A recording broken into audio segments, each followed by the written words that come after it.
Ketika berbicara emas, kita pasti langsung terpikir tentang aset fisik dengan nilai yang tinggi. Tapi kamu tahu tidak sih kenapa emas begitu memiliki nilai? Mengapa harus emas? Kenapa bukan batu kali, batu kapur, batu bara, atau yang lain? Nah, di video kali ini kita akan mengetahui bersama alasan mengapa emas bisa memiliki nilai. Tapi sebelum kita lanjut lebih jauh, jangan lupa untuk memencet tombol subscribe dan nyalakan loncengnya supaya kamu tidak ketinggalan video-video menarik lainnya. Emas jarang ditemukan dalam bentuk murni. Perlu usaha keras untuk mendapatkannya serta mengekstraknya dari campuran dengan unsur lain. Terlebih di masa lalu, ini amat sulit dilakukan. Upaya mendapatkan emas murni sangatlah sulit karena dibutuhkan upaya fisik yang luar biasa besar dan kecerdasan di atas rata-rata. Jika dibandingkan dengan perak atau tembaga misalnya, emas lebih istimewa karena lebih kuat. Emas tidak mudah dihancurkan dan tetap mempertahankan kemurniannya dalam waktu lama.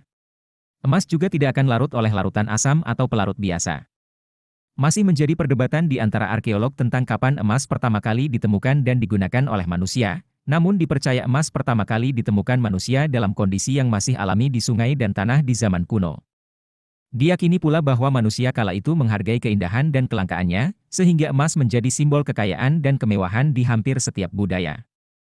Contohnya pada tahun 2600 sebelum Masehi, bangsa Mesopotamia atau yang kini bisa kita sebut Republik Irak, sudah menggunakan perhiasan emas yang ditempa oleh kaum tersebut. Sejak itu, emas mulai diolah dan dirancang untuk berbagai perhiasan. Harga emas pun sudah cukup tinggi kala itu. Pada tahun 1223 sebelum Masehi, makam Firaun yang ikonik terbuat dari emas. Dan menurut legenda, pada tahun 950 sebelum Masehi, kuil atau Bait Solomon di Yerusalem dibangun dengan emas sebagai bahan konstruksi. Faktor sejarah yang menggambarkan emas sebagai simbol kejayaan dan kekayaan itu terus bertahan hingga ke generasi berikutnya. Sekarang pertanyaannya, bagaimana emas memiliki nilai tertentu, dan siapa yang menentukan harganya?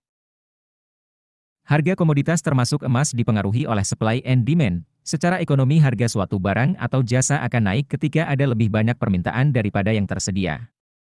Dalam kasus ini juga berlaku pada harga emas. Meski setiap hari emas ditambang di seluruh dunia, namun tetap tidak bisa memproduksi emas dalam jumlah yang begitu banyak untuk memenuhi permintaan emas dari seluruh penduduk di bumi. Hal tersebut cenderung membuat emas terus bergerak menguat terhadap mata uang fiat seperti rupiah, dolar, dan kawan-kawan.